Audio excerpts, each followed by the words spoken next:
நேசம் நிறைந்த உள்ளத்தால் நீளம் நிறைந்த மணிகண்டத்து ஈசன் அடியார் பெருமையின எல்லா உயரும் தலையெடுத்து தேசமுய திருத்தொண்ட தொகைமுன் பணித்த திருவாளன் வாசமலர்மன் கிழல் வணங்க வந்த பிறப்பை வணங்குவான்.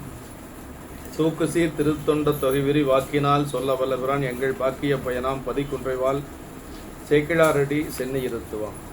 திருநாவுக்கரசு வளர் திருத்தொண்டு நெறிவால வருஞான தவமுனிவர் வாகீசர் வாய்மை திகழ் பெருநாமச் சீர்பரவல் உருகின்றேன் பேருலகில் ஒரு நாவுக்கு உரை செய்ய ஒண்ணாமை உணராதே. எல்லாம் வல்ல பெருமான் அருந்தரும் பன்னார் மொழிய மடர்மர் திரு நனாவுடையாருடைய திருவடிகளை வணங்கி எம்பெருமக்கள் நாயன்மாருடைய பொன்னார் திருவடி தாமர்களை மனமொழிமைகளை வணங்கி உரையாசிரியை சிவக்கணி ஐயாவுடைய திருவடிகளை நேல நினைந்து அடியாருடைய ஞானாசிரியை பெருந்தகையார் விஜயமங்கல சொக்கலிங்க ஐயாவுடைய திருவடி தாமர்களை மனமொழி மெய்களாலை வணங்கி இங்கு எழுந்தருளி இருக்கக்கூடிய அடியார் பெருமக்களுடைய திருவள்ளியில் எல்லாம் முதற்கண் வணங்கி இன்று நாவுக்கரசு பெருமானுடைய திருச்சரிதத்தை நாவுக்கரசு பெருமானுடைய முதல் பதிகத்தில் இருந்து ஆரம்பித்து கொடுத்து நம்ம எல்லாம் வாழ்த்தி சென்று இருக்கக்கூடிய நம்முடைய போற்றுதலுக்கும் வழிபாட்டுக்கும் உரிய முதுபெரும் ஓதுவா மூர்த்திகள் கங்காதர ஓதுவார் ஐயா அவருடைய திருவடிகளையும் அவர்தம் வாழ்க்கை துணைநலமாக இருக்கக்கூடிய அம்மையாருடைய திருவடியிலையும் வணங்கி அமைகின்றோம். அன்பார்ந்த சிவனை செல்வர்களே, நாவுக்கரசு பெருமானுடைய திருச்சரிதம் இன்றைய தின ஆரம்பம். நம்முடைய சைவ சமயத்தில் 4 பரமாச்சாரியார்: ஞானசம்பந்த பிள்ளையார், நாவுக்கரசு பெருமான், சுந்தரமூர்த்தி சாமிகள், மணிவாசக பெருமான்.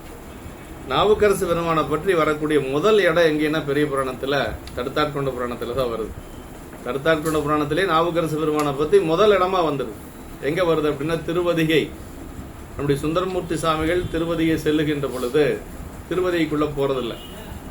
ஏன் திருவதிகைக்குள்ள போறதில்லை அப்படின்னா, திருவதிகை அப்பர் சாமிகள் சமணத்தில் இருந்து திலகவதி அம்மையார் முதலாக திருநீர் கொடுத்து ஆட்கொண்ட இடம் திருவதிகை. திருவாளன் திருநீர் திலகவதியார் அழிப்ப பெருவாழ்வு வந்ததென பெருந்தகையார் பணிந்தேத்த என்று சொல்லி சேக்கிழ பெருமான் அந்த இடத்தை சொல்வார். அப்படி நாவுக்கரசு பெருமான் முதலாக தன்னுடைய திருக்கரத்தினாலே உளவார பணி செய்த அந்த இடத்தை நான் காலால் மிதிக்க மாட்டேன் என்று சொல்லி சுந்தரமூர்த்தி சாமிகள் என்ன செய்யறாரு அப்படின்னா சித்தவட மடத்தில் போய் தங்குறாரு. அப்பதான் முதலாக நாவுக்கரசருடைய திருப்பெயர் பெரிய புராணத்தில் வருது. உடையரசு உலகேத்தும் உளவார படையாளி விடையவருக்கு கைத்தொண்டு விரும்பு வரும் பதியை மிதித்து அணையும் அதற்கு அஞ்சவன் என்று அந்நகரில் புகுதாதே மடைவளர்தன் புறம்பனையில் சித்தவட மடம் புகுந்தார் அப்படிங்கிறார். அங்கதான் முதல் இடம். நாவுக்கரசு பெருமானை பற்றி வரக்கூடிய முதல் இடம் சித்தவட மடம் தான். திருவதிகைக்கு முன்னாடி இருக்கக்கூடிய சித்தவட மடம். ஒரு பரமாச்சாரியார் வழிபாடு செய்து அவரை ஆட்கொண்ட அந்த திருப்பதிக்குள்ள உள்ளேயே போக மாட்டேங்கிறார். யார்? நம்முடைய சுந்தரமூர்த்தி சாமிகள் 100 ஆண்டுகள் கழித்து வரார். இவர் 7ஆம் நூற்றாண்டு, அவர் 8ஆம் நூற்றாண்டு. 100 ஆண்டுகள் கழித்து அந்த பதிக்குள்ள போக மாட்டேன்றார். அப்படி போகாதனால அவருக்கு என்ன கிடைச்சது அப்படின்னா, பெருமானுடைய திருவடி கிடைச்சது. கோயிலுக்குள்ள போயிருந்தா கூட திருவதிகை பெருமான வழிபாடு செஞ்சுட்டு அப்படியே ஒரு பதிகத்தை பாடிட்டு இருந்திருப்பார். சித்தவட மடத்துல படுத்திருக்கிறவர் பெருமான் திருவடியை பார்க்க முடியலையேன்னு அப்படி அந்த ஒரு ஏக்கத்திலேயே படுத்திருக்கிறார். சாமி நேரா அவர் இருக்கிற இடத்துக்கு வர்றார்.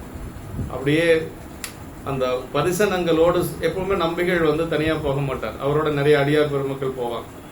அப்படி பரிசனங்களோடு அந்த சித்தவட மடத்திலே படுத்து உறங்கி கொண்டிருக்கின்ற பொழுது பெருமான் தன்னுடைய திருவடியை கொண்டு போய் அப்படியே சாமி சுந்தரருடைய தலைமையில வைக்கிறார். பூந்தாரான் திருமுடி மேல் பதும மலர் தாள் வைத்து பள்ளி கொள்வார் போல் பயின்றார் அப்படின்னாரு. பள்ளி கொண்ட மாதிரி படுத்திருந்தாரா சாமி. எவ்வளவு சுகமா படுத்திருப்பார் பாருங்களேன். சும்மா காலை வச்சோன்னு எடுத்துக்கல, காலை வச்சு அப்படியே படுத்திருக்கிறார் சாமி. பூந்தாரான் திருமுடி மேல் பதும மலர் தாள் வைத்து பள்ளி கொள்வார் போல் பயின்றார் அப்படின்னாரு. அப்பதான் பார்த்தாரு, என்னடா தூங்கிட்டு இருக்கிற பொழுது ஒரு திருவடி மேல போட்டா யாருக்கும் தூக்கம் கலையும் இல்லையா? தூக்கம் கலைஞ்சது. எந்திரிச்சாரு சுந்தரரு. சொல்றாரு, கேட்கிறாரு, அருமறையோய் உன்னடி என் சென்னையில் வைத்தனை என்ன அப்படின்னாரு.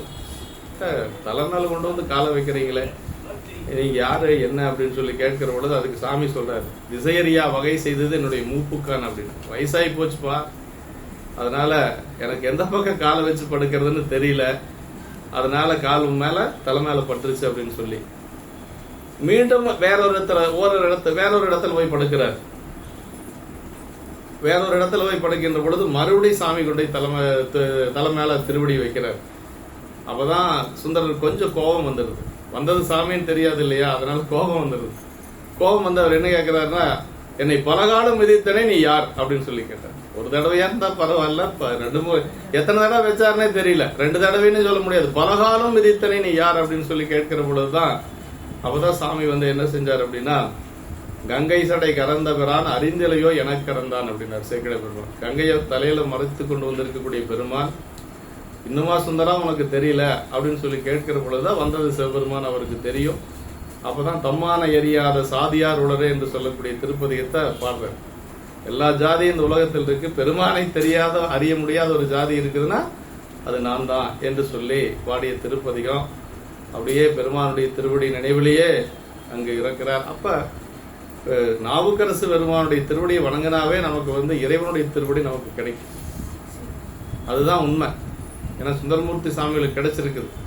ஞானசம்பந்த பெருமான் திருவடி வணங்கினா என்ன கிடைக்குன்னா கைலை காட்சி கிடைக்கும். நீ கைலாயம் போகவே வேண்டியதில்லை. ஞானசம்பந்த பெருமான் திருவடியை தினசரி நம்ம வணங்கிட்டு வந்தோம்னா சாமியினுடைய கைலை காட்சி நமக்கு கிடைக்கும். அது சுந்தருடைய வரலாற்றுல தான். இப்ப திருவதிக்குள்ள உள்ள போகல, சித்தவட மடத்துல படுத்திருந்தாரு, சாமி திருவடி கொண்டு வந்து மேல வச்சாரு. அதே மாதிரி சீர்காழி போறார். சீர்காழி செல்லுகின்ற பொழுது ஞானசம்பந்த பெருமான் அவதரித்த பதி என்ன, உமையம்மை திருமுலைப்பால் கொடுத்து ஞானம் பெற்று 3 வயதிலே பெருமானை தோளுடைய செவியன் என்று பாடிய ஒரு பெருமையுடைய அந்த ஞானசம்பந்த பெருமான் அவதரித்த பதிக்குள்ள நம்ம போறதா என்று சொல்லி உள்ளேயே போகல. ஊர் எல்லையில் அப்படி வளமா வர்றார். அப்படி வளமா வருகின்ற பொழுது சாமி என்ன பண்ணார் அப்படின்னா, இடமா போறார். சுந்தரர் வளமா வர்றாரு, சாமி இடமா போறாரு. இடமா போய் எப்படி காட்சி கொடுத்தார் அப்படின்னா, உமையம்மையோடு இடம வாகன காட்சி கொடுத்தாரு. அந்த இடத்தை எப்படி சொல்றாருன்னா சேக்கிழ பெருமான், பிள்ளையார் திரு அவதாரம் செய்த பெரும் புகழி உள்ளும் நான் மிதியேன் என்று ஊர் எல்லையில் வள்ளலார் வளமாக வரும் பொழுதில் கொள்ளுமால் விடையானும் எதிர்காட்சி கொடுத்தருள அப்படின்னாரு. என்ன காட்சி தெரியுங்களா? அதுதான் அந்த பதிகம். சாதலும் பெறத்தலும் தவிர்த்துணை வகுத்து அப்படிங்கிற அந்த திருப்பதிகத்துல காதில்வெண் குலையனை கடுமல வளநகர் கண்டு கொண்டேனே அப்படின்னாரு. காதில்வெல் குலையனை, அது யார்? அம்மாவோட பாக்குறாரு, உமையம்மையோடு. கைலை காட்சி அவருக்கு கிடைக்கிறது. கைலாயம் போனா கூட அந்த காட்சி நமக்கு கிடைக்குமா என்னங்கிறது சந்தேகம் தான் இல்லைங்களா? ஆனா சுந்தரமூர்த்தி சாமிகளுக்கு கைலை காட்சி கிடைக்குது சீர்காழியில. அப்போ ஒரு பரமாச்சாரியரை வழிபாடு செஞ்சா என்ன கிடைக்குது? திருவடி கிடைக்குது. இன்னொரு பரமாச்சாரியரை வழிபாடு செஞ்சா கைலை காட்சி கிடைக்குது. அப்ப அதனாலதான் இந்த பரமாச்சாரியருடைய சரீரத்தை நாம வந்து ரொம்ப கொஞ்சம் பயபக்தியோட, ரொம்ப கொஞ்சம் அந்த நாயன்மார் மேல அன்போடு அவங்க திருவடியை தலைமையில வச்சு நம்ம கேட்கணும், சிந்திக்கணும் அப்படிங்கிறது தான் ஒரு விதி. மற்ற நாயன்மார், எல்லா நாயன்மார்களுமே முக்கியம் தான், நான் எதையுமே வந்து குறைவா சொல்லல. இருந்தாலும் எல்லா நாயன்மார் வழிபாடு அப்படிங்கிறது மிகச்சிறந்தது. அதுல பரமாச்சாரியார் வழிபாடு அப்படிங்கிறது அதை விட சிறந்தது அப்படிங்கறத நம்ம மனசுல வச்சுக்கணும். அதனாலதான் அது சைவ சமயத்தினுடைய 2 கண்களாக சொல்லப்பட்டது நம்முடைய நாவுக்கரசு பெருமானும் ஞானசம்பந்த பெருமானும். இந்த 3 உவமை சொல்லுகின்ற பொழுது சேக்கிழ பெருமான் சொல்றாரு, அருட்பெருகு தனிக்கடலும் உலகுக்கெல்லாம் அன்பு சரி கடலும் என ஓங்கும் பொருட்சமய முதல் சைவ நெறிதான் பெற்ற புண்ணிய கண்ணிரண்டு எனவும் இருட்கடு உண்டவர்தம் அருளும் உலகமெல்லாம் ஈண்டாள் தன் திருவருளும் எனவும் கூடி தெருட்களை ஞானக்கன்று மரசும் செஞ்சடை வானவர் கோயில் சேர்ந்தார் என்றனர்.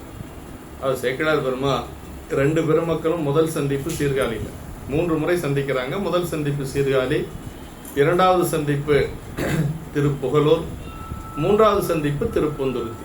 3 சந்திப்பு. அதுல முதல் சந்திப்பிலேயே 3 ஓமை சொல்றார். 2 பேர்த்துக்கு 3 ஓமை சொல்றார்.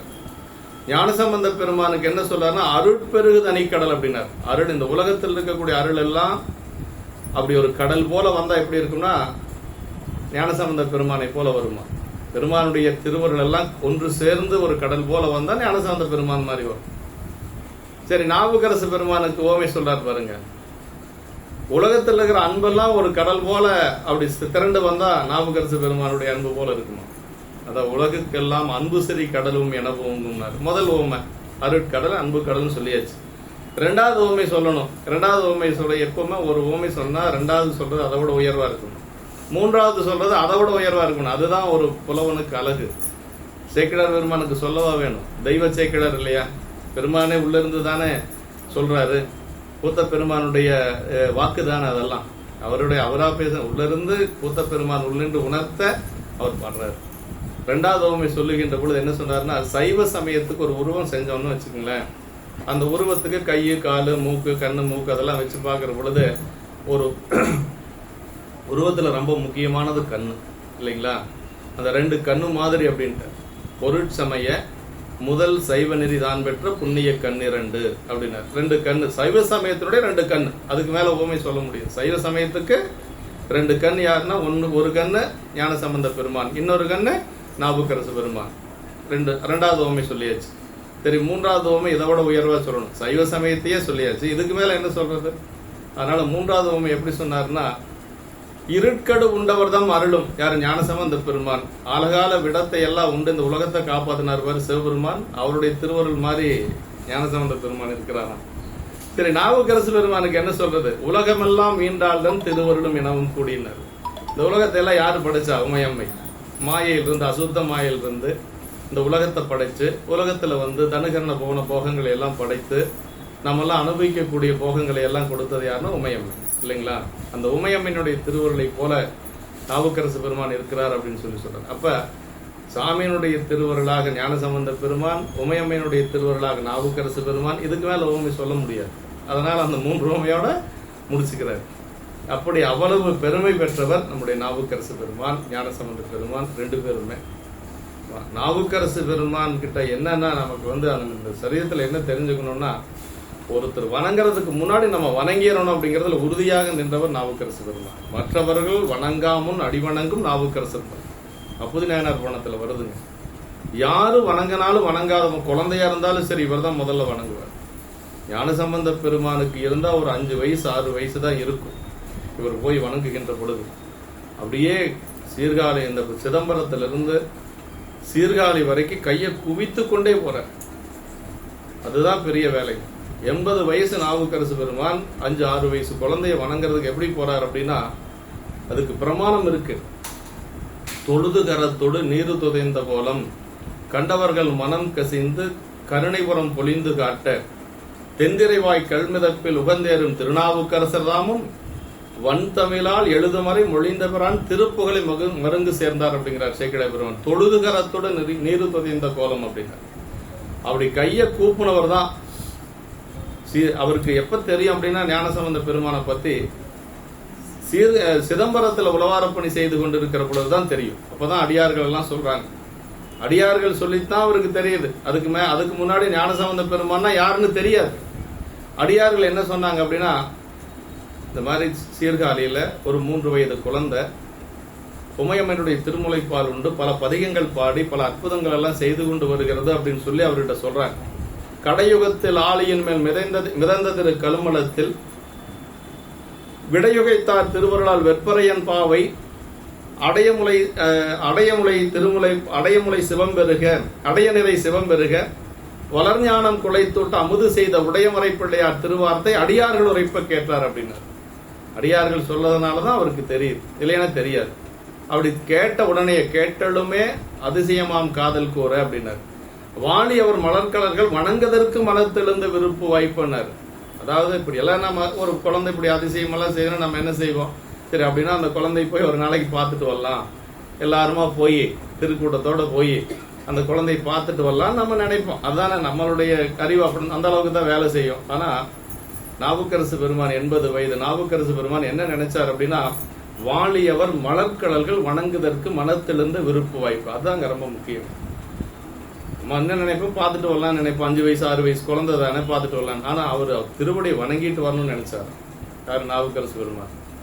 அப்படி வணங்கிட்டு வரணும்னு நினைச்சவர் தான் அப்படியே தொழுது கரத்தோடு நீருதோது இந்த கையை கூப்புனவரு 20 கிலோமீட்டர் தொலைவு வயசானவங்க நடக்கிறதுனா எப்படி நடப்பாங்க? ஒரு 4 மணி நேரம் 5 மணி நேரமா அது ஆகும் இல்லைங்களா? இவர் வணங்கி கொண்டே அந்த திசையை நோக்கி வணங்கி கொண்டே போறாரு. அப்படி வணங்கி கொண்டே போய் அப்படியே திருவடியில விழுந்து வணங்குறார் நாவுக்கரசு பெருமான் ஞானசம்பந்த பிள்ளையாருடைய திருவடியில். ஏன்னா சிதம்பரத்தில் ஆரம்பிச்சது தொழுது கரத்தோடு நீரு தொய்ந்த கொலன்னு ஆரம்பிக்கிறார். அங்க எப்படி முடிக்கிறார் அப்படின்னா சீர்காழியில இதுதான் பிரமாணம். பெரிய புராணத்துல ஆரம்பிச்ச மாதிரி அங்க முடிச்சு காட்டுறாரு. தொழுது அணைவுற்று ஆண்டரசு அப்படின்னாரு. தொழுது அணைவுற்று ஆண்டரசு தொண்டர் குழாத்திடை சென்று பழிதில் பெறும் காதலுடன் அடிபணிய பணிந்தவர்கள் கரங்கள் பற்றி விடையின் மேல் வருவார் தம்மை அழுது அழைத்து கொண்டவர் தாம் அப்பரே என்ன அவரும் அடியேன் என்றார் அப்படின்னு. அதுதான் பிரமாணம் நமக்கு. எங்க வணங்கிட்டே போக முடியுமா? கையை கீழே போட்டிருக்க மாட்டாரன்னா, ஆரம்பிக்கிற பொழுது வணங்கிட்டு ஆரம்பிச்சிருக்கிறாரு, முடிகிற பொழுது வணங்கி முடிக்கிறார். தொழுது அணைவுற்று ஆண்டரசு தொண்டர் குலாத்தடை சென்று அடியார்களோட போறாரு. அப்படி ஞானசம்பந்த பிள்ளையார பார்த்த உடனே திருவடியில விழுந்து வணங்குறார். விழுந்து வணங்குறவர் இவர் என்ன சொல்ற, ஞானசம்பந்த பெருமான் என்ன சொல்ற, அப்பரே அப்படின்னாரு.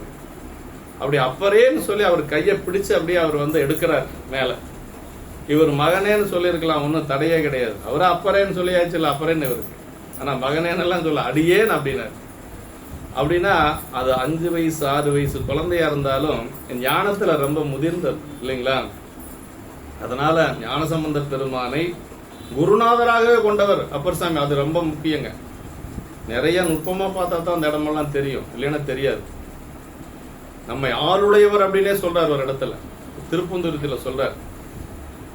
குருநாதர் ஞானசம்பந்த பெருமானுக்கு 10 வயசு, நாவுக்கரசு பெருமானுக்கு 80 வயதுக்கு மேல. ஆனா அவர் குருநாதராக ஏற்றுக்கொண்டார். யார? ஞானசம்பந்த பெருமான். எங்க வருதுன்னா 3வது சந்திப்பில் வருது. அந்தனர் சூலாமணியார் பூந்துருத்தி கணித்தாக வந்தரிடும் பெருவார்த்தை வாகீசர் கேட்டரளி நந்தம்மை உடையவரை நாம் எதிர் சென்று இறைஞ்சுவது. நந்தம்மை உடையவரை, உடையவர்னா யாரு? குருநாதர் தான் நம்மை உடையவர் இல்லைங்களா? நந்தம்மை உடையவரை நாம் எதிர் சென்று இறைஞ்சுவது முந்தைவனை பயன் என்று முகமலர் அகமலர்ந்தார் அப்படின்னு சொல்லி 3வது சந்திப்புல சொல்றாங்க. சேக்கிழார் பெருமான் சொல்றார். அப்ப உடையவர்னா யாரு? குருநாதர். நாவுக்கரசு பெருமான் அடியார்ல சொல்றாரு, நம்ம உடையவர் நம்முடைய குருநாதர் வராரு, அவரை எதிர் சென்று நாம் அழைக்கணும். அப்படி அழைச்சிடம் தான் சம்பந்தர் மேடு என்று சொல்லக்கூடிய அந்த இடம். இன்னைக்கு அரண்மனை அறக்கட்டளை சார்பா அந்த காட்சியோடு அந்த கோயில் அமைச்சிருக்கிறாங்க. ஞானசம்பந்த பெருமான் நாவுக்கரசு பெருமானை, ஞானசம்பந்த பெருமானை நாவுக்கரசு பெருமான் சுமந்து கொண்டு வந்த இடம், பல்லக்கில் சுமந்து கொண்டு வந்த இடம் தான் அந்த இடம் சம்பந்தர் மேடு என்று சொல்லக்கூடிய இடம். இன்று அங்கு கோயிலாக நமக்கு உருவாக்கி கொடுத்து, காட்டுக்குள்ள இருக்கு, வயல் காட்டுக்குள்ள இருக்கும். இந்த என்ன ஒரு காவிரின்னு, ஒரு நடுக்காவிரிக்கு பக்கத்துல அந்த இடம் இருக்கு. அந்த அளவுக்கு நாவுக்கரசு பெருமான் எதுக்காக சொல்றோம்னா அவருடைய ஒரு பணிவு, அதுக்காக சொல்றோம். 3வது சந்திப்புல பல்லக்க சுமந்து கொண்டு வர்றார். ஞானசம்பந்த பெருமானுடைய பல்லக்க அவருக்கு தெரியாம சுமந்து கொண்டு வர்றார். அப்படி வருகின்ற பொழுது எப்படியாவது இந்த குழந்தையை சுமக்கணும்னு அவருக்கு ஆசை. முதல்ல திருவடி வணங்கணும்னு நினைச்சாரு முதல் சந்திப்பு. 2வது சந்திப்புல ஒரு வருஷம் 2 பேர் ஒன்னா இருக்கிறாங்க. திருவேழிமலையில பஞ்சம் நீக்குகின்ற வரைக்கும் ஒன்னா இருக்கிறாங்க. திருப்புகலூர்ல இருந்து திருவேழிமலை வரைக்கும் கிட்டத்தட்ட ஓராண்டுகள் அப்படின்னு தான் நமக்கு சொல்றாங்க. அந்த ஓராண்டுகள் 2 பேர் ஒன்னா இருக்கிறாங்க. அதற்கு பிறகு கொஞ்ச நாள் தனித்தனியா பணி செய்யறாங்க. அதற்கு பிறகு கொஞ்ச நாள் கழித்து எப்படியாவது அந்த குழந்தையினுடைய திருவடி வணங்கணும், அவருக்கு தெரிஞ்சா விடமாட்டாரு. அதனால அவருக்கு தெரியாம திருப்பந்துருத்திலிருந்து அவர் வராருங்கிற செய்தி தெரிஞ்சு சம்பந்தர் மேட்டுக்கிட்ட சுமக்க ஆரம்பிச்சிடுறாரு. எப்படி சுமந்து கொண்டு வர்றார். அப்பதான் அவர் கேட்கிறாரு, நான் ஞானசம்பந்த பெருமான் கேட்கிறார், அரசிருந்த பூந்துருத்திக்கு அனித்தாக வந்தருளி அருகாக வந்தருளி அப்பர் எங்குற்றார் அப்பர் என உம்மடியேன் உம்மடிகள் தாங்கி வரும் பெருவாழ்வு வந்தெய்த பெற்றுங்கு உற்றேன் அப்படின்னு.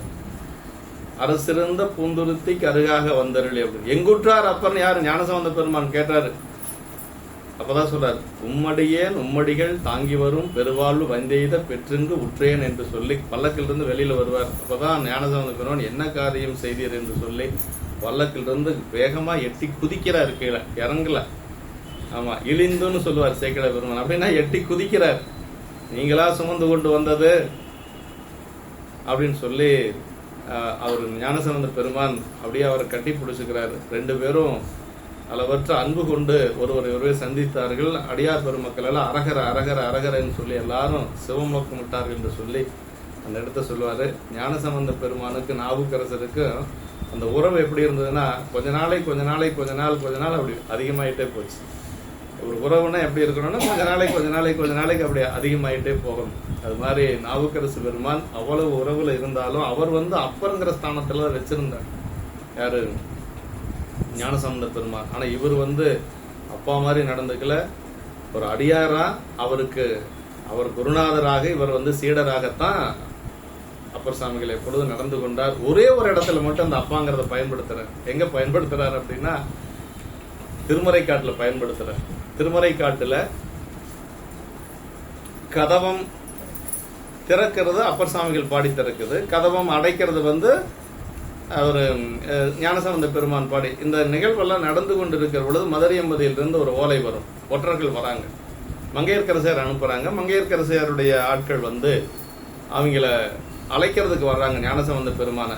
மதுரையம்பதியில சமண இருள் சூழ்ந்து இருக்குது, நீங்க சைவத்தை வழிநடத்தி செல்ல வேண்டும் என்று சொல்லி, சைவ நெறி தலைத்து ஓங்க நீங்கள் வழி செய்ய வேண்டும் என்று சொல்லி கடிதம் கொடுத்து அனுப்புறாங்க. அதை பார்த்துட்டு அவர் போறேன்னு சொல்றாரு. அப்படி போறேன்னு சொல்லுகின்ற பொழுது அப்பதான் அப்பர் சாமிகள் கொஞ்சம் அந்த என்ன சொல்றாருன்னா, ஞானசம்பந்த பெருமானுக்கு அந்த சமணர்களால ஏதாவது துன்பம் வந்துடும் அப்படின்னு சொல்லி ஒரு அக்கறை, அவருக்கு கரிசனம். அவங்க நிழல் கூட இவர் மேல படக்கூடாதுன்னு நினைக்கிறார். அப்பதான் பிள்ளாய் அப்படின்னு சொல்லி சொல்றாரு. அங்கதான் பிள்ளாய் அப்படின்னு சொல்லி சொல்றாரு. அது பிள்ளாய் அப்படின்னு சொல்லி செல்ல இசையேன் அப்படிங்கிறார். நீங்க போகக்கூடாது, நான் விடமாட்டேன் அப்படின்னு சொல்லி சொல்றாரு. அதுக்கு ஞானசம்பந்த பெருமான் என்ன பதில் சொல்றாரு அப்படின்னா, பரசுவது நம்பெருமான் கடல் என்றால் பழுதுவன் தனையாது அப்படின்னு. சிவபெருமான் திருவடி வணங்கக்கூடியவங்களுக்கு எந்த ஒரு துன்பமும் வராது அப்படின்னு ஒரு பிராமண குழந்தை, 10 வயசு குழந்தை சொல்லுது. அப்பதான் நாளும் கோளும் சரியில்லை என்று சொல்லுகின்ற பொழுது அவர் வேயுறு தோழிவங்கன் பதிகம் பாடுறார். இப்படி எல்லாம் 2 பெருமக்களும் இணைந்த ஒரு காட்சி. ரொம்ப இப்படி பெரிய புராணத்துல முக்கியமான இடங்கள். அவங்க 3 பேருடைய சந்திப்பு. ஒரு அடியாருக்கு நல்ல பக்குவம் வரணும், அடியார்கள் மேல அன்பு வரணும், பணிவு வரணும்னா அந்த 3 சந்திப்பை விளக்கமா பார்த்த போதும். அதுக்கு மேல அதை விட ஒன்னும் சொல்ல முடியாது பெரிய புராணத்தில். அந்த 3 சந்திப்பு தான் நம்ம ரொம்ப ரொம்ப முக்கியமானது. அந்த 3 சந்திப்புமே இந்த நாவுக்கரசுடைய புராணத்துல தான் விரிவா வருது. அதுல இருக்கு யாரு ஞானசம்பந்த பெருமான் புராணத்துல இருந்தாலும் கூட இதுலதான் ரொம்ப விளக்கமா வருது. அது ஒரு பெரிய இந்த புராணத்தில் நாம தெரிஞ்சுக்கிறதுக்கு ஒரு வாய்ப்பு. என்ன 2 பேருடைய வரலாற்றிலுமே இருக்கக்கூடிய நிகழ்வா இருந்தாலும் கூட 3 சந்திப்பு ரொம்ப ரொம்ப விளக்கமா இருக்கக்கூடியது நாவுக்கரசு பெருமானுடைய சரீரத்துல தான். அந்த 3 சந்திப்பு, முதல் சந்திப்பு சீர்காழியில வருது, அடுத்த 2வது சந்திப்பு திருப்புகலூர்ல வருது, 3வது சந்திப்பு திருப்பெருந்துறையில் வருது. மணாலாகானதில் வருது. இப்ப எங்க குமரபாளையத்துல இப்ப கைல யாத்திரை முடிகிற தருவாயில் இருக்குது. 380 பாட்டுக்கு மேல வந்துட்டோம். 1 வருஷம் ஆச்சு அதுக்கே. ஆமா, இங்க எத்தனை வருஷம் ஆகுதுன்னு தெரியல. திருவருள் தான் நமக்கு பதில் சொல்லணும். சரி, நம்ம இன்னைக்கு ஆரம்பிச்சுக்கலாம். திருத்தொண்ட தொகையிலிருந்து ஆரம்பிச்சுக்கலாம். 429 பாடல் மொத்தம். நாவுக்கரசுடைய புராணம் 429 பாட்டு. ஞானசம்பந்த பெருமானுடைய புராணம் 1256 பாட்டுங்க. அதுதான் இருக்கலே அதிகம். பிள்ளை பாதி புராணம் பாதி அப்படின்னு சொல்லி சொல்லுவாங்க. சுந்தரருடைய சரிதம் 5 சரீரத்துல வருது. சுந்தரருக்கு திருமலை சிறப்பு, தடுத்தாட்கொண்ட புராணம், ஏயர்கொன் கழிக்காம நாயனார் புராணம், சேரமான் பெருமாள் நாயனார் புராணம், வெள்ளானை சிறப்பு. 5 சரீரத்துல மொத்தமா 750 பாட்டுக்கு மேல வரும். 800 பாடலுக்குள்ள வரும். இருக்கிறதுலே ரொம்ப அதிகம் ஞானசம்பந்த பிள்ளையாருடைய சரிதம் தான். நாவுக்கரசரோட சரிதம் 429 பாட்டு. திருத்தொண்ட தொகை. திருநின்ற செம்மையே செம்மையா கொண்ட திருநாவுக்கரையந்தன் அடியார்க்கு மடியேன் என்று சொல்வது திருத்தொண்ட தொகை. ஆமா, தொகை. திருநின்ற செம்மையே செம்மையா கொண்ட அப்படின்னார். நீங்காது நிலைத்த திருவாகிய செம்பொருளியே செவ்விய பற்றுக்கோடாக கொண்டவர்களே திருநாவுக்கரசு நாயனாருக்கு அவர் அடியார்களுக்கும் நான் அடியேனாவேன் என்று சொல்லி, அதாவது திருநின்ற செம்மையே செம்மையா கொண்ட பெருமானுடைய திருவடியவே பற்றுக்கோடாக கொண்ட நாவுக்கரசு பெருமானுக்கும் அவருடைய அடியார்களுக்கும் நான் அடியனாவேன் என்று சொல்லி சொல்றாருங்க. திரு அப்படின்னா, அதாவது திரு அப்படின்னா என்னன்னா முக்தி செல்வம். முக்தி செல்வங்கிறது என்ன? சிவன் தான் இல்லையா? சிவபெருமான் தான் முக்தி செல்வம். வேற எந்த கடவுளும் நமக்கு முக்தி கொடுக்க முடியாது. பெருமானுடைய திரு பொன்னும் மெய்ப்பொருளும் தருவானை போகமும் திருவும் புணர்ப்பானை அப்படின்னு. திரு அப்படின்னா செல்வம்னு அர்த்தங்க. சிவமாகிய செல்வம். ஆமா, சிவமாகிய செல்வம். அதே மாதிரி சென்றடையாத திருவுடையானை சிராப்பள்ளி குன்றுடையானை கோர என் உள்ளம் நன்றுடையானை பதிகத்தில் சொல்ற ஞானசம்பந்த பெருமான். சென்றடையாத திருவுடையான் அப்படின்னா என்னைக்கே எல்லையில்லாத ஒரு திரு அப்படிங்கிறது பெருமானுடைய திருவருள் தான் இல்லைங்களா? நின் நண்பருள்ளாம் சிவமே பெருந்திரு எய்திற்றேன் திருவாசகத்துல மணிவாசக பெருமான் சொல்றார், நீ நண்பருள்ளாம் சிவமே பெருந்திரு எய்திற்றிலேன் அப்படின்னு சொல்லுவார். பல இடங்கள்ல திரு வருதுங்க. ஆமா, அப்படி திரு அப்படிங்கிறதுக்கு இன்னும் நிறைய பொருள் சொல்லலாம்.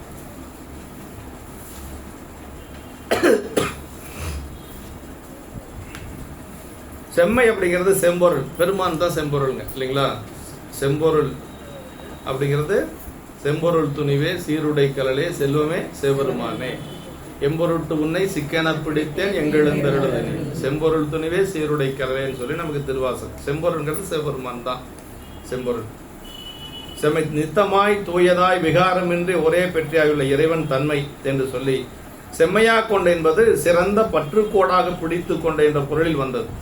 பெருமானுடைய திருவடியவே சிறந்த பற்றுக்கோடாக கொண்டவர் நாவுக்கரசு பெருமான். அவங்க எல்லாம் வேற கடவுளை வணங்கியதே கிடையாது. நாவுக்கரசு பெருமான் சரி, நம்முடைய ஞானசம்பந்த பெருமான் சரி, சுந்தரமூர்த்தி சாமிகளும் சரி, இறைவனுடைய திருவடியவே பற்றுக்கோடாக கொண்டவர்கள். அந்த மாதிரி அவர்கள் பெருமானுடைய திருவடியவே பற்றுக்கோடாக கொண்டவர்கள் என்று சொல்லி சொல்றார். செம்மை உறுதியின் வலுவாத திண்மையை உணர்த்திற்று என்று சொல்லி சொல்றார். கொள்ளுதலை விசேடித்து நின்றது என்று சொல்லி நிற்பதொத்த நிலையிலா நெஞ்சந்தன்னில் ஆவது புலால் உடம்பே புகுந்து என்று சொல்லி உன்னை சிக்கன பிடித்தேன் எங்கெழுந்தருள் இனி என்று சொல்லி திருவாசகத்தில் சொல்வது போல பெருமானுடைய திருவடியை பற்றுக்கோடாக கொண்டவர்கள். திருநாவுக்கரையன் அப்படிங்கிறது நாயனார் அவருடைய திருப்பெயர் என்று சொல்லி அது இறைவனால் அளிக்கப்பட்ட பெயருங்க. அவருடைய அப்பா அம்மா வைத்த பெயர் அவருக்கு மருள் நீக்கியார். இப்ப ஐயா அந்த பதிகம் பாடினாங்க இல்லைங்களா, முதல் திருப்பதிகம் கூற்றாயினவாறு திருப்பதிகம். அந்த திருப்பதிகம் பாடி முடிச்ச உடனே சாமி கொடுத்த பெயர் தான் திருநாவுக்கரசு. பதிகம் பாடி முடிக்கிறார், உடனே சாமி திருநாவுக்கரசு அப்படின்னு சொல்லி இந்த 7 உலகத்திலையும் கேட்கிற மாதிரி நிலைத்திருக்கிற மாதிரி சொன்னாராம். அந்த பாவூற்றலர் செந்தமிழின் பதிகத்தொடை பாடிய பான்மையினால் நாவுக்கரசு என்னும் நல்ல நாமம் உலக 7னும் நயப்புற மண்ணுக அப்படின்னார். 7 உலகத்திலேயே நிலைச்சிருக்கணுமா நாவுக்கரசுங்கிற பெயர். அதனால திருநாவுக்கரசு அப்படிங்கிற பெயரை சொன்னாவே போதும், நமக்கு முக்தி கிடைக்குங்க. இது என்ன ஒரு சிறப்புனா 4 பெருமக்களுடைய பெயருமே 5 எழுத்தால் இருக்கு. அது இறைவனுடைய திருவருளால் அமைஞ்சதுங்க. 4 பெருமக்களுடைய திருப்பெயருமே அப்படிதான் இருக்கு. முதல்ல ஞான சம்பந்தர், திருங்கிறத எடுத்துடணும். ஞான சம்பந்தர் அப்படிங்கறத ஒற்றை எழுத்தை நீக்கி பாருங்க, புள்ளி வச்ச எழுத்தை நீக்கி பாருங்க, 5 எழுத்தா இருக்கு. ஞான சம்பந்தர். ஆவா. அப்புறம் நாவுக்கரசர் இல்லைங்களா, திருங்கிறது அடைமொழி தான். நாவுக்கரசர் அதுல 5 எழுத்தா வரும். நம்பி ஆரூரர் அதுல 5 எழுத்தா வரும். நம்பி ஆரூரர். அப்புறம் மணிவாசகர் அதுலயும் 5 எழுத்தா வரும். ஏன்னா 5 எழுத்து வரணும்னு சொல்லியெல்லாம் அவருக்கு யாரும் பெயர் வைக்கல, திருவருளால். அப்படின்னா என்ன அர்த்தம்னா, நீங்க 5 எழுத்த நமச்சிவாயத்தை சொன்னா என்ன ஒரு பயனோ அது இவங்க பேரை சொன்னாலும் கிடைக்கும். ஆமாங்க. ஏன்னா அப்பூதி நாயனார் வேற எதுவுமே செய்யல. திருநாவுக்கரசு திருநாவுக்கரசு திருநாவுக்கரசுங்கிற பெயர் சொல்லியே முக்தி அடைந்தவர் அப்பூதி நாயனார். ஏன்னா குழந்தைகளுக்கு மூத்த திருநாவுக்கரசு, இளைய திருநாவுக்கரசு, அங்க இருக்கக்கூடிய மாடுகளுக்கு திருநாவுக்கரசு, அளக்கக்கூடிய அளவைகள் படிகளுக்கெல்லாம் திருநாவுக்கரசு, தண்ணீர் பந்தலுக்கு திருநாவுக்கரசு, எல்லாமே திருநாவுக்கரசு. அந்த திருநாவுக்கரசுங்கிற பெயர் சொல்லியே முக்தி அடைந்தவர் அப்பூதி நாயனார். ஞான சம்பந்த பெருமானுடைய பெயரை சொல்லி முக்தி அடைந்தவர் நின்றசி நெடுமாற நாயனார். நாளைக்கு அவருக்கு குரு பூஜை. மதுரை என்பது நின்றசி நெடுமாற நாயனாருக்கு நாளை குரு பூஜை. அவர் அப்படிதான், அப்படியே உணர்வில்லாம வெப்பு நோயால கிடக்கிறார் மதுரை என்பதில. அப்படி வெப்பு நோயால கிடைக்கின்ற பொழுது என்னமோ செஞ்சு பாக்குறாங்க யாரு, சமணர்கள். ஒன்னும் வேலையாகல, அப்படியே மூர்ச்சித்து கிடக்கிறார். அப்படி இருக்கிற பொழுது குலச்சிறை நாயனாரும் மங்கையர்க்கரசியாரும் பேசிக்கிறாங்க. என்ன பேசிக்கிறாங்கன்னா, ஞான சம்பந்த பெருமான் வந்தாருன்னா இந்த வெப்பு நோய் மட்டுமல்ல பிறவி நோயும் தீரும் அப்படின்னு சொல்லி பேசிக்கிறாங்க. அவங்க பேசுறதுல ஞான சம்பந்தன்கிற அந்த சொல் இருக்குது பாருங்க, அந்த ஒரு சொல் அவரு பாண்டியனுடைய காதுக்குள்ள போயிருது. ஞான சம்பந்தன்கிற அந்த சொல் உள்ள போனதுனால பாண்டியன் எந்திரிச்சிட்டார். அயற்சி நீங்கிருச்சு அப்படின்னு சேக்கிழ பெருமான் சொல்றாருங்க. மீனவன் செவியினோடு மெய்யுணர் வழிப்போர் கூற ஞான சம்பந்தன் என்னும் நாம மந்திரமும் செல்ல ஆன போது அயற்சி தானே நீங்கிம்பார் சேக்கிழ பெருமான். அது வரைக்கும் மூர்ச்சித்து படுத்து கிடந்த பாண்டிய மன்னன் இவங்க பேசிட்டு தான் இருக்கிறாங்க. அவர் காதுல மந்திரமாவெல்லாம் ஒன்னும் சொல்லல. இவங்க பேசிட்டு இருக்கிறாங்க, ரெண்டு பேரும் குலசிறை நாயனாரும் மங்கையர்க்கரசியாரும் பேசிட்டு இருக்கிறாங்க. ஞானசம்பந்த பெருமான் வந்தாருன்னா இதெல்லாம் நீங்கிடும் அப்படின்னு சொல்லி அந்த ஞானசம்பந்தங்கிற நாம மந்திரம் உள்ள போகுது. போன உடனேயே அவர் அயற்சிதனை நீங்கி அப்படிங்கிறார் சேக்கிழார் பெருமான். அதற்கு பிறகு மாற்றம் ஒன்று உழைக்கல் உற்றான் என்று சொல்லி அப்படின்னா அவர் வர சொல்லுங்கன்னு பாண்டியன் சொல்றார். ஞானசம்பந்த பெருமான வர சொல்லி சொன்னது அப்பதான். இது ஒன்று. அதே மாதிரி நம் பெருமலை குருமநாயனார் அவர் என்ன அவர் பெருமான வணங்கினாரா இல்லையாங்கிறதெல்லாம் தெரியாது. நம்பி நாமம் நவீன்ற நலத்தால் அந்த அட்டமா சித்திகள் கிடைச்சது அவருக்கு. அவர் நம்பி ஆரூரான்னு சொல்லிக்கொண்டே பெருமான் திருவடி அடைந்தவர். சுந்தரமூர்த்தி சாமிகளுடைய பெயரை சொல்லி சுந்தரமூர்த்தி சாமிகள் போறதுக்கு முந்தின நாளே கைலாயம் போனவர் அவர். கபாலத்தின் மூலமாக அந்த உயிர் பிரிந்தது அப்படின்னு சொல்லி நம்ம பெரிய புராணத்தில் படிக்கும். அப்ப பரமாச்சாரியருடைய பெயருக்கு அந்த அஞ்செழுத்தை சொன்னா என்ன பயனோ அந்த பயன் கிடைக்கும். அதுக்கு பேர் ஆச்சாரிய பஞ்சாக்கரன் பேரு. மனசுல வச்சுக்கோங்க. நம்ம அஞ்செழுத்தை சொன்னால் ஒண்ணுதான், ஆச்சாரியாருடைய பெயரை சொன்னாலும் ஒண்ணுதான். இறைவனே அந்த திருநாமத்தில் நின்று நமக்கு வந்து அருள் செய்வார் அப்படிங்கிறது தான் உண்மைங்க. அதுவும் இறைவனே வச்ச பேர் இல்லையா, திருநாவுக்கரசு அப்படிங்கிறது. அதுதான் ரொம்ப முக்கியங்க. அப்படி செம்மையா திருநாவுக்கரசு அப்படிங்கிறது திருநாவுக்கரையன் என்று சொல்றார். திருநின்ற செம்மை என்ற அவரது திருவாக்கின் ஆட்சி முதல் நூலில் இங்கு எடுத்து போற்றப்பட்டது என்று சொல்லி அவரே திருத்தொண்டின் உரைப்பாகிய உறுதி என சொல்றார்.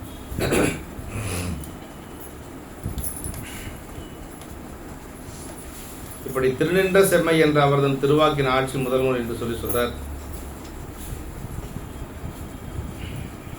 அடியார்க்கு அடியேன் அப்படின்னா அவருக்கு அடிமை செய்யும் தகுதி இல்லையனாதலின் அவர் அடியார்க்கு அடிமை செய்வேன், அகுதே போதியதை எனக்கு செம்மை பயக் என்ற மாதிரி.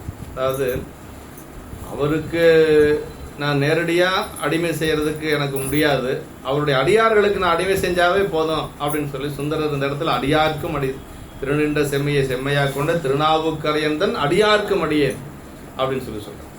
அப்படி அடியார்களுக்கு பணி செய்யறத சொல்றாரு. ஆமா, தொண்டருக்கு தொழும்பாய் தெரிய தொடங்கினனே பட்டணத்தடிகள் சொல்றாருங்க கோயில் 4 மணி மாலையில். தொண்டருக்கு தொழும்புனா அடிமைங்க. தொண்டருக்குன்னா அடியார்களுக்கு அடியாரா இருக்கக்கூடியவங்களுக்கு நான் அடிமையா இருந்தா போதுங்கிறாரு பட்டினத்தடிகள். தொண்டருக்கு தொழும்பாய் தெரிவன் என்ன, தொழும்புனா அடிமை. பட்டினத்தடியில அப்படி சொல்றார். அடியார்க்கு அடிமைக்கு அடியனா நல்கிட்டு அடிமையும் பூண்டேன், அடியார்களால் அவனடி கூட அடியான் இவன் என்று அடிமை கொண்டானே திருமந்திர சொல்லுது. எல்லாம் அடியாருங்கிறதான் சிறப்பு. நாவுக்கரசு பெருமான் அப்படிதான் தன்னுடைய வாழ்நாள் முழுக்க அடியார் வழிபாட்டில தான் நின்றவர். அதோட காரைக்கிழமையார் சொல்றாங்க பாருங்க, கடல் கொண்ட சேவடி காணலுற்றார் தம்மை பேணலுற்றார், நிழல் கண்ட பொழுது நில்லாவினை நிகர் ஏதுமின்றி அப்படின்னாங்க. இரட்டைமணி மாலையில சொல்றாங்க, கடல் கொண்ட சேவடி காணலுற்றார் தம்மை பேணலுற்றார். இப்ப கடல் கொண்ட சேவடி யாரு? சிவபெருமானுடைய திருவடியை பார்த்து வழிபாடு செஞ்சவங்க இருக்கிறாங்க பாத்தீங்களா, அவங்களுக்கு நம்ம பணி செய்யறாங்க பாருங்க. அந்த பணி செய்யறவங்களுடைய நிழல் பட்டாவே நம்முடைய வினை நீங்கிரும். அப்படி அடியாருடைய நிழல் பட்டாவே நம்முடைய வினை நீங்கிருமா. அம்மா சொல்றாங்க காரைக்கிழமையார், கடல் கொண்ட சேவடி காணலுற்றார் தம்மை பேணலுற்றார், நிழல் கண்ட பொழுதத்து நில்லா வினை நிகர் ஏதுமின்றி என்று சொல்லி அம்மா இரட்டைமணி மாலையில சொல்றாங்க. தொண்டருக்கு குற்றிடம் கொண்டான் தன் தொண்டருக்கு தொண்டராம் புண்ணியமேனர் அப்பர் சாமிகள் திருவாரூர்ல பாடுறாரு. திருவாரூர்ல 3 பெருமக்களுமே அடியார்களை வினவித்தான் பாடுறாங்க. அடியார்களிடத்துல அடிமையாகத்தான் போயிருக்கிறாங்க.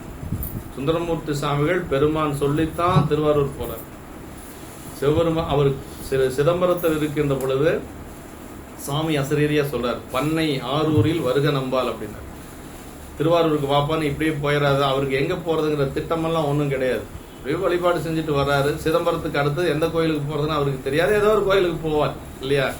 ஆனா சாமி ஒரு கணக்கு வச்சிருக்கிறார். திருவாரூருக்கு வரணும், பரவினாச்சியாரை திருமணம் செய்யணும், அப்புறம் திருத்தொண்ட தொகை கொடுக்கணும். பரவினாச்சியார்னா யாருன்னு அவருக்கு தெரியாது. திருவாரூர் போனா பரவினாச்சியார் இருப்பாங்க, அவங்களை கல்யாணம் பண்ணிக்கலாம் அப்படின்ற சுந்தரருக்கு திட்டமெல்லாம் எதுவும் கிடையாது, அவருக்கு தெரியாது. ஆனா சாமி போக சொல்றாரு, பண்ணை ஆரூரில் வருக நம்பால் அப்படின்னாரு அசரீரியா. அதற்கு பிறகுதான் அவர் வர்றாரு. இங்க என்ன சொல்லிடுறாரு அப்படின்னா, அடியார்கள் கிட்ட திருவாரூர்ல ஆரூரன் நாம் அழைக்க வாரா நின்றான், அவனை எதிர்கொண்டு அலையுங்கள் அப்படின்னாரு சாமி. திருவாரூருக்கு வர்றான் ஆரூரன், நீங்க என்ன செய்யணும், போய் அவனை எதிர்கொண்டு எல்லையில போய் அழைக்கணும் அப்படின்னு சொல்றாங்க. அப்படி எல்லையில வந்து அவங்க எல்லாம் அழைக்கிறாங்க. சாமி சொல்லி தானே வர்றாரு, நேர கோயிலுக்குள்ள போக வேண்டியதானே, அவங்களும் அழைக்கிறதுக்கு வந்துட்டாங்கல்ல. ஆனா அவர் அப்படி போகல. என்ன அந்த பதிகம் கரையும் கடலும் என்று சொல்லக்கூடிய திருப்பதிகத்துல சொல்றாரு, எந்த இருப்பது மாறூர் அவ எம்மையும் ஆழ்வரோ கேளீர் அப்படின்னு. எந்த இருப்பதும் என்னுடைய தந்தை சிவபெருமான் இருக்கக்கூடியது ஆரூர், அவர் என்னை ஆட்கொள்வாரா கொஞ்சம் கேளுங்கள் என்று சொல்லி அடியார்களை பார்த்து வினா வரை திருப்பதிகமா அந்த பதிகத்தை பாடுறார். அது ஒவ்வொரு பாட்டிலையும் வரும், எந்த இருப்பது மாறூர் அவர் எம்மையும் ஆழ்வரோ கேளீர் என்று சொல்லி. அதற்கு பிறகுதான் உள்ளுக்குள்ள போறார், அழைச்சிட்டு போறாங்க, உள்ள போறார். அதே மாதிரி அப்பர் சாமிகள் புற்றிடம் கொண்டான் தன் தொண்டருக்கு தொண்டராம் புண்ணியமே அப்படின்னார். புற்றிடம் கொண்டானுக்கு தொண்டர் இல்லை, புற்றிடம் கொண்டான் தொண்டருக்கு தொண்டராம் புண்ணியமே. அப்ப புற்றிடம் கொண்ட பெருமான் ஆரூர்ல இருக்கிறாரு, அவருக்கு நான் அடியாரா இருக்கிறத காட்டில அவருடைய அடியார்களுக்கு அடியாரா இருக்கிறதா சிறப்பு அப்படின்னு சொல்லி நாவுக்கரசு பெருமான் பாடுறார். புலம்பல மேவும் என்று சொல்லக்கூடிய திருப்பதிகத்துல அவர் பாடுறார். அதே மாதிரி ஞானசம்பந்த பெருமானும் அதே மாதிரி தான் பாடுறார். ஏற்றுக்கொள்ளோ என்று சொல்லி அடியார்களை பார்த்து பெருமான் என்னை ஏற்றுக்கொள்ளுவானா கொஞ்சம் கேளுங்க என்று சொல்லி கேட்கிற மாதிரி திருப்பதிகம் அவரும் பாடியிருக்கார். 3 பெருமக்களுமே அங்க அடியார்களை வணங்கி கொண்டுதான் உள்ள போறாங்க. அதுதான் ஒரு பெரிய சிறப்பு. தொண்டருக்கு தொண்டராம் புண்ணியமே என்று சொல்லி சொல்றார். திருநாவுக்கரசர் பால் தொண்டு பூண்டு அத்திரத்திலே செம்மை பெற்று உய்ந்த அப்பூதி நாயனாரை துதிக்கும் இடத்து ஒரு நம்பி அப்பூதி அடியார்க்கு மடியன் என்று சொல்லி இதே கருத்தை சொல்றார். இது திருத்தொண்டர் தொகை. அடுத்து திருத்தொண்டர் திரு அந்தாதி. மணியினை மாமரை காட்டு மருந்தினை வன்மொழியால் திணியன நீள் கதவம் திறப்பித்தன தென்கடலில் பிணியன கள்மிதப்பித்தன சைவப் பெருநெறிக்கே மணியன நாவுக்கரையர் பிராந்தன் அருந்தமிழே. நாவுக்கரசு பெருமான் அந்த கதவம் திறப்பித்ததை இங்க வச்சு பாடுறார். நல்ல தவமுடையவர் யாரு? நாவுக்கரசு பெருமான். திருநல்லூரில் பெருமான் திருவடிகளை தமது தலையின் மேல் சூட்டப்பட்டவர். மற்றும் இந்த பிறவியை போக்கும் பொருட்டு திருவதிகை வீரட்டானேஸ்வருடைய வீரக்கரலை அணைந்த பாதங்களை முன்னமே அடைந்தவர் அப்படின்னார். அவர் திருவடி சூட்டியதை சொல்றார். எங்க நல்லூர்ல பெருமான் திருவடி சூட்டியதை சொல்றார். நன்மை பெருகு அருளறிய வந்தணைந்து நல்லூரில் மண்ணுதிரு தொண்டனார் வணங்கி மகிழ்ந்து எழும்பொழுதில் உன்னுடைய நினைப்பதனை முடிக்கின்றோம் என்று அவர்தம் சென்னி மிசை பாதமலர் சூட்டினான் சிவபெருமான். அருமையான இடங்க. பல இடங்கள் அவர் திருவடி கேட்கிறார். பல இடங்கள்ல திருவடி கேட்டாலும் அவருக்கு எங்க கிடைக்குது அப்படின்னா திருசக்தி முற்றத்துல என்ன சொல்றாரு அப்படின்னா வா வா நல்லூர் அப்படின்னார். அங்கேயே திருவடி கேட்கிறாரு. ஆனா திருசக்தி முற்றத்துல நல்லூருக்கு வாப்பா அப்படின்னு சொல்லி சொல்றார். நல்லூருக்கு போறார். நல்லூருக்கு போனோம்னா அந்த திருவடி கொடுக்கிறார். நனைந்தனைய திருவடியன் தலைமையில் வைத்தான் நல்லூர் எம் பெருமானார் நல்லவாறு இல்லை நினைந்திருக்கும் அடியாரை நைய வைத்தாருங்கிற பதிகத்துல சொல்றாரு இல்லையா. அந்த பதிகம் முழுக்க மகிடமே அதுதான். நனைந்தனைய திருவடியன் தலைமையில் வைத்தான் நல்லூர் எம் பெருமானார் நல்லவாறே என்று சொல்லி அந்த பதிகம் முழுக்க பாடுவார். அங்கதான் சேக்கிழார் பெருமான் என்ன சொல்றாருன்னா நன்மை பெருகு அருளறிய வந்தணைந்த நல்லூரில் மண்ணுதிரு தொண்டனார் வணங்கி மகிழ்ந்து எழும் பொழுதில்னார். அப்படி வணங்கி மகிழ்ந்து எழுகின்ற பொழுது சாமி என்ன சொன்னாரா, உன்னுடைய நினைப்பதனை முடிக்கின்றோம் என்று அவர்தம் சென்னி மிசை பாதமலர் சூட்டினான் சிவபெருமான். இந்த இடத்துல ஒரு நுட்பம் சொல்லுவார் சிவகணே உரையில கூட. நாவுக்கரசு பெருமான ஆறு விகுதி போட்டு சொல்லுவார் சேக்கிழார் பெருமான். தொண்டனார் அப்படிம்பார். சிவபெருமான இன் போட்டு சொல்லுவார். அப்படின்னா என்ன அர்த்தம்னா சிவபெருமான கூட அவன் இவன் நாம சொல்லலாம், ஆனா அடியார்களை அவன் இவன் சொல்லக்கூடாதான். அந்த ரொம்ப நுட்பமான பாட்டு. நன்மை பெருகு அருள்நறிய வந்தணைந்த நல்லூரில் மண்ணுதிரு தொண்டனார் யாரு? நாவுக்கரசர் வணங்கி மகிழ்ந்து எழும் பொழுதில் உன்னுடைய நினைப்பதனை முடிக்கின்றோம் என்று அவர்தம் சென்னிமிசை பாதமலர் சூட்டினான் சிவபெருமான். அங்க இன் போட்டு சொல்றார். அப்ப நாவுக்கரசு பெருமானுக்கு அவ்வளவு ஏற்றம் கொடுக்கிறார் நம்முடைய சேக்கிழார் பெருமான். இப்படி திருவதிகை வீரட்டானேஸ்வருடைய வீரக்கடல் அணிந்த பாதங்களை முன்னமே அடைந்தவர். பகைவர்கள் விடத்தை கொடுக்க அதனையே ஒள்ளிய திருவமுதாக கொண்டவர். இதெல்லாம் நம்ம பார்க்க போறோம் சரியத்துல இல்லைங்களா. துஞ்சுரில் காலை மாலை தொடர்ச்சியை மறந்திராதே அஞ்செழுத்து ஓதினாலும் அரண்மனைக்கு அன்பதாகும் மஞ்சனை பால் சோறாக்கி வழக்கில் அமனர் தந்த நஞ்சமது ஆக்கி வைத்தான் அணிப்பள்ளி அடிகளாரேன்னு பாடுறார். அப்படின்னா சமணர்கள் செய்த சூழ்ச்சிகள் 4. அதுல ஒண்ணு பால் சோறுத்த விஷம் கலந்து கொடுத்தது. அப்படி விஷங்கலந்து கொண்ட பால் சோட்டை என்ன செஞ்சாருன்னா அஞ்செழுத்து சொல்லி அப்படியே சாப்பிட்டார். யாரு? நாவுக்கரசு பெருமான். அது என்னாச்சுன்னா அமிர்தமாக மாறியது. நஞ்சை அமுதமாக மாற்றுவித்தான் அப்படிம்பார். நஞ்சமுது ஆக்கிவித்தான் நனிப்பள்ளி அடிகளார். அதுக்கு என்ன காரணம்? துஞ்சரில் காலை மாலை தொடர்ச்சியை மறந்திராதே அஞ்செழுத்து ஓதினாலும் அரண்மனைக்கு அன்பதாகும். இரவு பகல் எந்த நேரமும் அஞ்செழுத்து சொல்லிட்டே இருப்பாராம் நாவுக்கரசு பெருமான். அதனால அந்த நஞ்சு ஆனது என்னாச்சுன்னா அமிர்தமாக மாறியது என்று சொல்லி நமக்கு சேக்கிட பெருமான் என்று சொல்றார். திருவாமூரில் அவதரித்த நாவுக்கரசர் என்ற பெயரை சூட்டப்பட்ட தூய மணி போல்வார். அவர் அவதரித்தது திருவாமூர் என்று சொல்லக்கூடிய நடுநாட்டில் இருக்கக்கூடிய திருமுனைப்பாடி நாட்டில் இருக்கக்கூடிய ஒரு பதி என்று சொல்லி நாவுக்கரசு எனும் இறைவனால் திருவாக்கால் அந்த பெயரை பெற்றவர் நம்முடைய நாயனார். நாயனாருடைய திருவாக்கினுடைய சிறப்பு என்று சொல்லி சொன்னார். இப்படி சரீரத்துக்குள்ள வர்றதுக்கு முன்னாடியே நேரம் ஆகி போச்சு இல்லைங்களா? முன் பாட்டில் நாயனாரது சிறப்பும் இந்த பாட்டில் அவருடைய திருவாக்கின் சிறப்பும் போற்றப்பட்டது. திருநாவுக்கரசர் என்ற பெயரின் காரண பொருளே நம்பியாண்டார் நம்பிகளின் திருவுள்ளத்தில் முன்னுப்பதாயிற்று. நாயனாரது சிறப்பு பெயரும் அடிமைத்தரத்தினுடைய உடைமையாக செமைநெறியும் முதல்நூல் பேசிற்று. இதுதான் ரொம்ப முக்கியங்க. அவர்கிட்ட அப்பர் சாமியில் நம்ம என்ன தெரிஞ்சுக்கணும்னா அந்த உரைப்பு, பெருமானுடைய திருத்தொண்டுல உரைப்பு, இன்னொன்னு அடியார்கள்கிட்ட இருந்த ஒரு பணிவு, அந்த அடிமைத்திறன் அப்படிங்கறது ரொம்ப பார்க்கணும். ஏன்னா நாவுக்கரசு பெருமானுடைய வயசுக்கு ஞானசம்பந்த பெருமானுடைய வயதுக்கு பேரங்கூட இல்லை, கொல்லு பேரங்கூட இல்லை இல்லைங்களா? ஆனாலும் அவர் தான் முதல்ல விழுந்து வணங்குவார். அவர் வணங்கா முன் வணங்கி அப்படிம்பார் சேக்கிட பெருமான் பல இடங்கள்ல. ஞானசம்பந்த பெருமான் வணங்குறதுக்கு முன்னாடி நாவுக்கரசு பெருமான் வணங்கிடுவார் எல்லா இடத்துலயும். எந்த இடத்துலயுமே நாவுக்கரசு பெருமான் ஞானசம்பந்த பிள்ளையார் வணங்குறதுக்கு விட மாட்டார். ஏன்னா அவர் தான் குருநாதராக கொண்டிருக்கிறார். அதனால அப்படிதான் சரிதம் போகும். முதல் பாட்டு நம்ம இன்னைக்கு ஆரம்பிச்சிருக்கோம். திருநாவுக்கரசு வளர் திருத்தொண்டின் நெறிவால வருஞான தவ முனிவர் வாகீசர் வாய்மைதிகள் பெருநாமச் சீர்பரவல் உருகின்றேன் பேருலகில் ஒரு நாவுக்கு உரை செய்ய ஒண்ணாமை உணராதேன். முதல் பாட்டு பெரிய புராணத்துல, நாவுக்கரசு பெருமானுடைய புராணத்துல இதுதான். திருநாவுக்கரசு வளர் திருத்தொண்டின் நெறிவால அப்படின்னார். திருநாவுக்கரசு வளர் திருத்தொண்டு அப்படின்னார். பெருமானது திருத்தொண்டினது வளதற்கு ஏதுவாகிய நெறியில் நின்று உலகம் வாழ்வடையும் பொருட்டு வரும் ஞானத்தால் முனிவராகிய வாகீசர் எனவும் என்று சொல்லி பெயனுடைய சிறப்புகளை சொல்ல என்ன சொல்றாருன்னா, இந்த பாட்டுல நாவுக்கரசு பெருமானுடைய சிறப்பை சொல்லுவதற்கு ஒரு நா போதாது அப்படிங்கிறார்.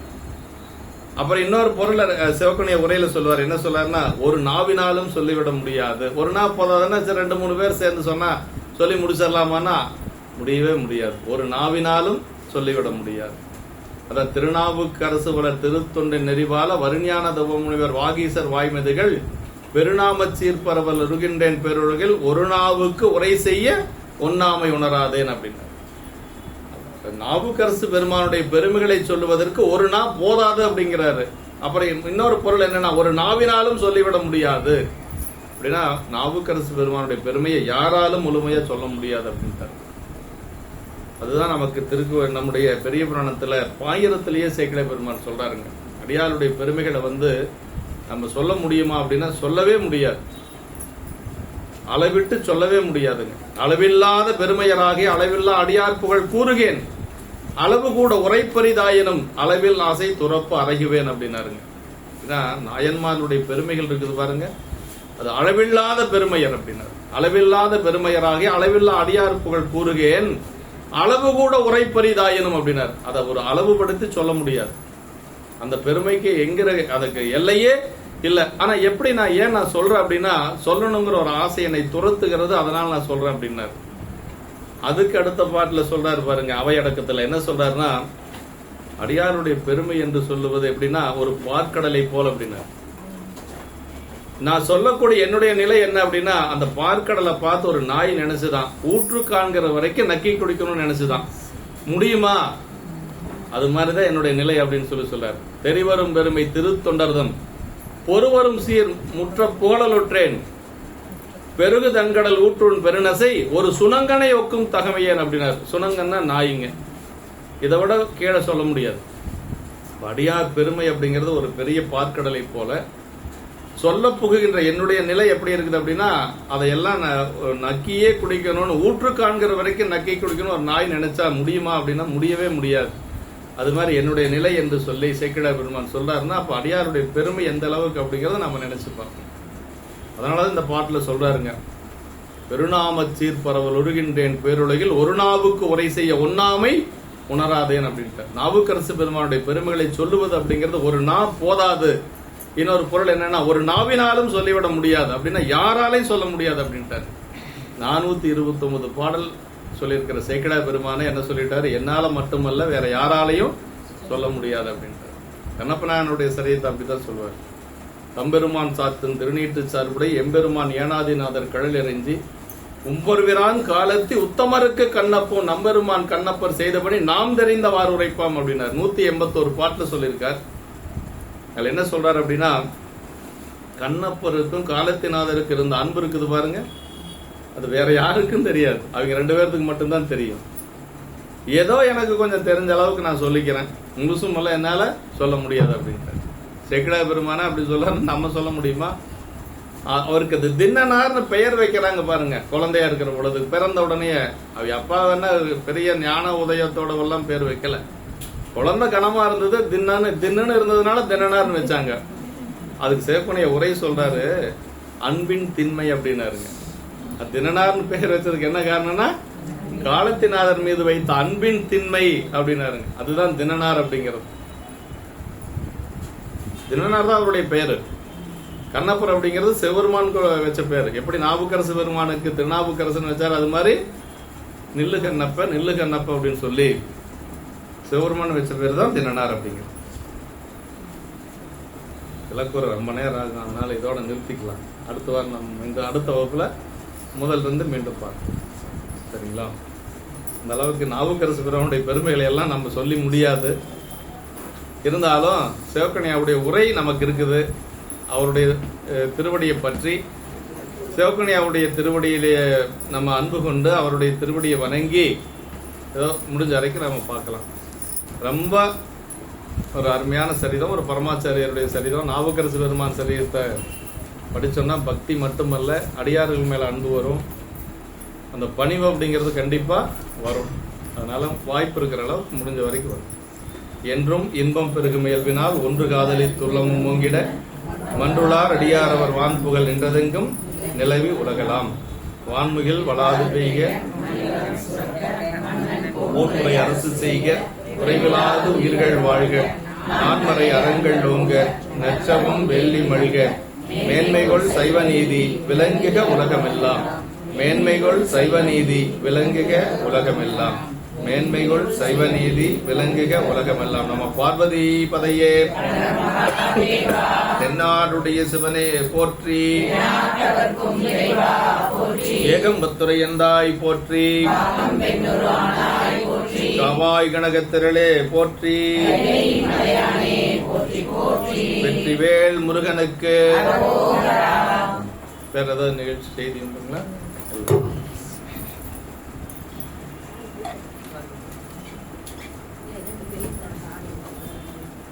ரெண்டு வாரத்துக்கு ஒருக்க வகுப்பு உண்டு, கண்டிப்பா வரும்.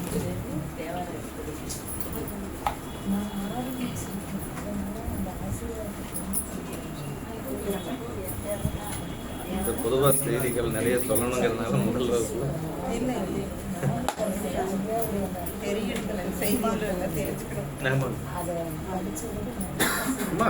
நமக்கு எதுக்கு ஐயா பெரியவங்களுக்கு கொடுத்துட்டீங்க, அவ்வளவுதான். அவருக்கு செஞ்சா